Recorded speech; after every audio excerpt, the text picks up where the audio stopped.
Dans cette vidéo du cours, nous allons étudier l'importance de l'encadrement en matière de communication.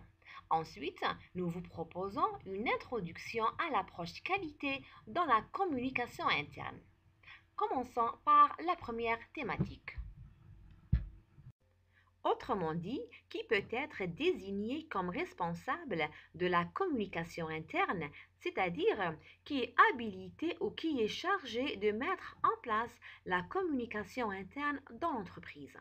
Nous cherchons ainsi à déterminer son profil et sa mission. D'abord, il faut retenir que la communication constitue une bonne part des tâches des cadres de maîtrise et des cadres opérationnels. Ces derniers doivent savoir susciter les échanges, c'est-à-dire en incitant le personnel à entrer en contact quotidiennement ou par exemple en encourageant le partage et le travail collaboratif, en entretenant un climat interne favorable aux échanges, un climat interne favorable à l'entente, un climat interne serein, etc.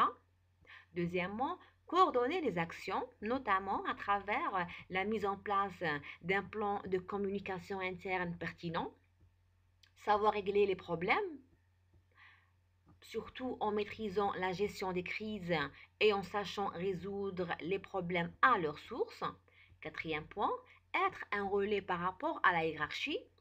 Cela veut dire d'être le porte-parole de son équipe, d'être le porte-parole de son service, voire de son entreprise, savoir endosser la responsabilité d'un échec, la responsabilité d'une erreur ou d'une mauvaise action, rapporter aux supérieurs les faits réels et ne pas camoufler des résultats ou des informations contraignantes, par exemple. Ne pas couvrir des problèmes graves et essayer de trouver des solutions provisoires. Tel est le cas d'ailleurs dans de nombreuses entreprises. Cela va qu'aggraver la situation et avoir comme effet boule de neige. Et donc, pour faire face à ces situations, nous avons deux alliés fidèles, transparence et professionnalisme.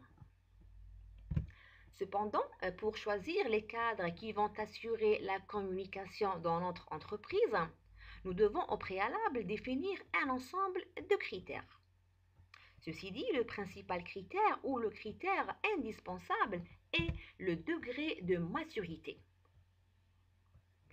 Et ce concept de maturité fait ressortir deux points importants. D'abord, cette maturité exige une capacité de compréhension et d'objectivité. Ça veut dire que ce manager ou ce cadre doit avoir la capacité pour comprendre le propos d'une personne, la réaction d'un collègue, avoir les compétences pour comprendre un problème. Comment? Eh bien, ce manager ou ce cadre doit savoir se mettre à la place de cette personne et essayer de comprendre pourquoi a-t-elle réagi ainsi, pourquoi a-t-elle fait ça, pourquoi a-t-elle mal réagi à un conseil ou à une consigne, pourquoi veut-elle changer de poste, veut-elle changer de service, voire de démissionner, ainsi de suite. Et donc, en se mettant à la place de l'autre, on pourra facilement prendre du recul et être plus objectif dans les décisions et dans les actions à appliquer. Deuxième point fort du concept de la maturité est que cette maturité suppose la capacité de pouvoir contrôler ses émotions.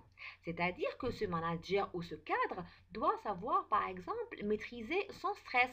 C'est connu que dans une entreprise, il est difficile d'éradiquer le stress, mais il doit quand même savoir gérer son stress et gérer le stress de ses collaborateurs. Il doit aussi savoir maîtriser sa colère, du moins ne pas la dévoiler à son équipe ou à ses supérieurs. Il doit posséder un fort caractère, avoir un certain charisme et une forte personnalité lui permettant de pouvoir gérer une équipe, voire une entreprise. Et donc, pourquoi contrôler ses émotions? Eh bien, parce que il faut savoir que certaines personnes sont trop fragiles dans leurs relations ou trop instables dans leur comportement pour prendre en charge d'autres personnes. Une fois désigné, ce responsable de la communication interne aura pour principale mission de planifier, de mettre en place le plan de la communication interne de l'entreprise. Il faut savoir que ce plan de communication ne sera pas réalisé par une seule personne, c'est-à-dire par le responsable de la communication, mais sera fait en concertation avec la hiérarchie et supérieure et avec le réseau des correspondants. Alors, ces derniers sont répartis dans l'entreprise et ils ont pour principal rôle d'être des relais de la communication à l'intérieur de l'entreprise.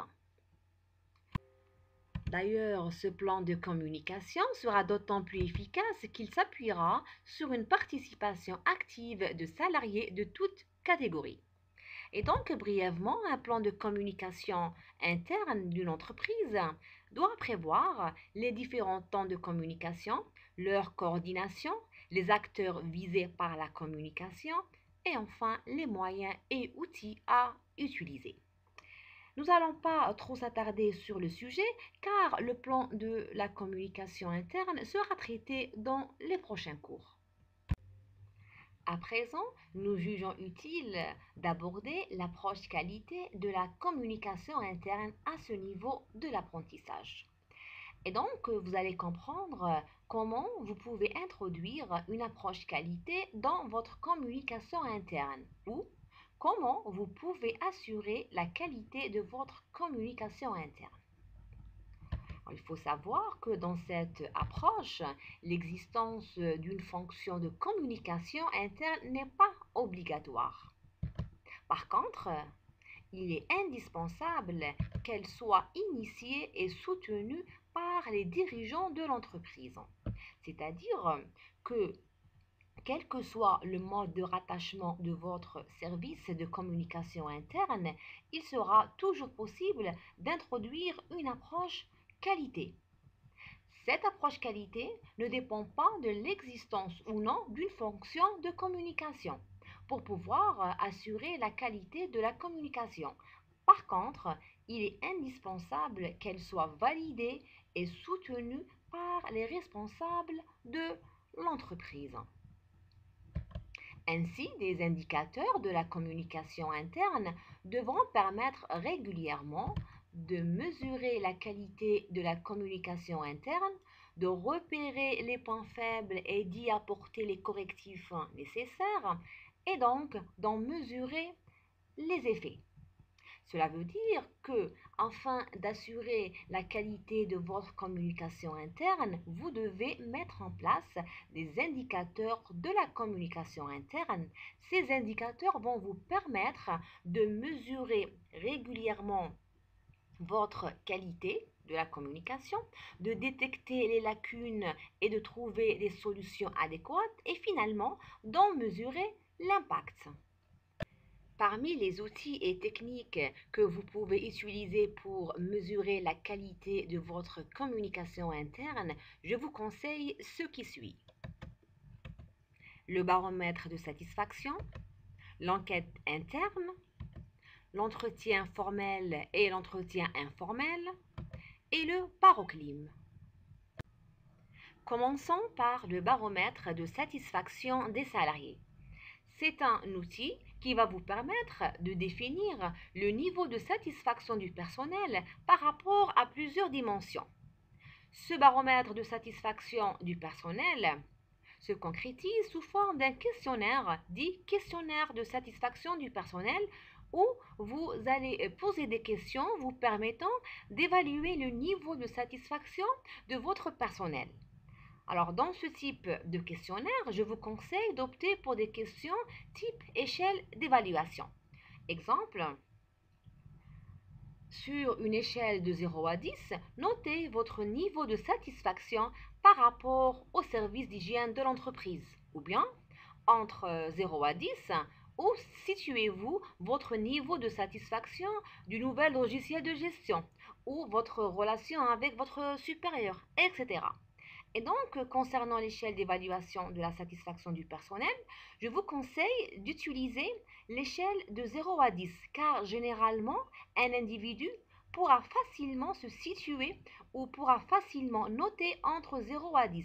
Par contre, une échelle entre 0 à 5, 0 à 8, 0 à 15, voire 0 à 20, il aura du mal à se situer. Par conséquent, sa réponse ne sera pas vraiment correcte. L'enquête interne.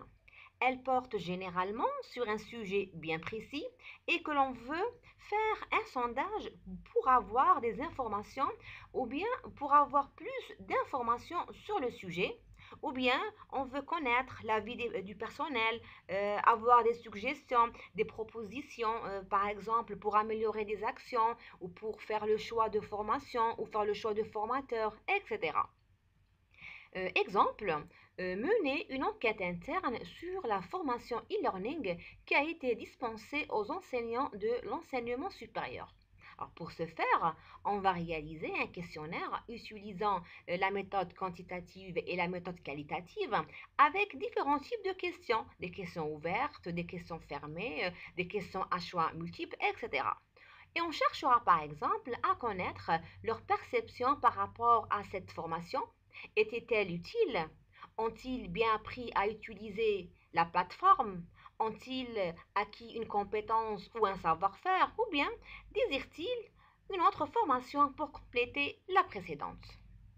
Passons à présent à une autre technique de mesure de la qualité de la communication interne, à savoir l'entretien formel et l'entretien informel. L'entretien formel est un entretien officiel type réunion, entretien annuel, entretien professionnel, etc.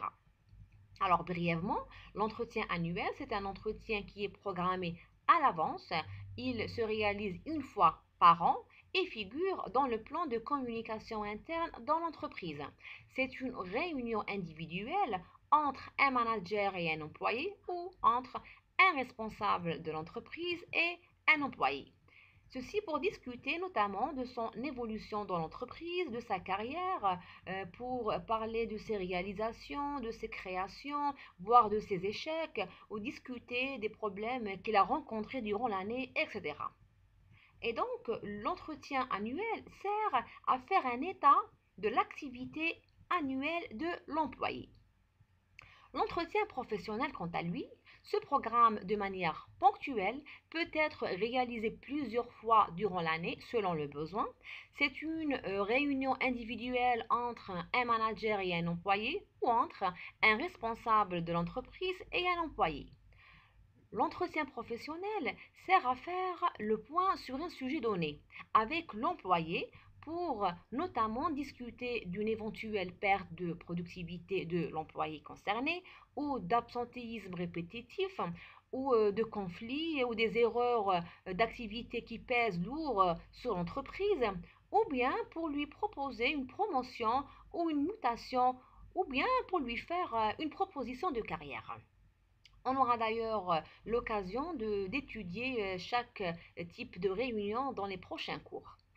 Passons maintenant à l'entretien informel. Alors, comme son nom l'indique, c'est un entretien hors sphère officielle. C'est des rencontres ou des bavardages pendant les pauses de café des réunions officielles ou lors des repas dans les cantines ou en dehors de l'entreprise, etc. Où vous pourrez collecter des informations précieuses, des informations spontanées vous permettant de vous aider à faire un état des lieux sur le climat interne de votre entreprise. Nous terminons avec le baroclim. C'est un mot composé de baromètre et de climat. Ça nous donne baroclim. C'est un baromètre du climat interne de l'entreprise. Et donc cet indicateur vous permettra de mesurer le climat interne de votre entreprise.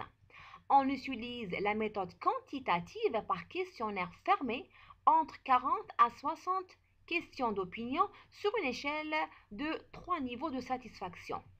Le premier niveau de satisfaction, pas du tout satisfait. Deuxième niveau de satisfaction, satisfait. Troisième niveau de satisfaction, très satisfait. Il faut savoir que certaines personnes utilisent une échelle à 4 niveaux de satisfaction en ajoutant peu satisfait. Exemple, Quelle est votre perception de l'utilisation de l'emailing pour vous informer sur d'éventuelles réunions programmées par la direction? Avec quatre niveaux de satisfaction, on aura pas satisfait, peu satisfait, satisfait, très satisfait. Et donc le problème qui se pose ici est que chez certaines personnes, le niveau de satisfaction peu satisfait peut soit tirer vers pas satisfait, soit tirer vers satisfait. Ceci dépendra de l'état d'âme de la personne interrogée. Si elle a bon moral, elle va cocher sur satisfait. Par contre, si elle est en mauvaise humeur, elle cochera sur pas du tout satisfait, alors qu'en vérité, elle est satisfaite. C'est d'ailleurs le cas pour le pas d'accord et le pas du tout d'accord. Et donc, je vous conseille d'utiliser trois niveaux de satisfaction. Le négatif pour le pas satisfait, le moyen pour satisfait et le positif pour très satisfait. Ce cours est achevé. Pour me poser des questions, n'hésitez pas à me contacter via la messagerie de la plateforme e-learning. À présent, je vous invite à passer le quiz du cours 5 pour accéder au prochain cours.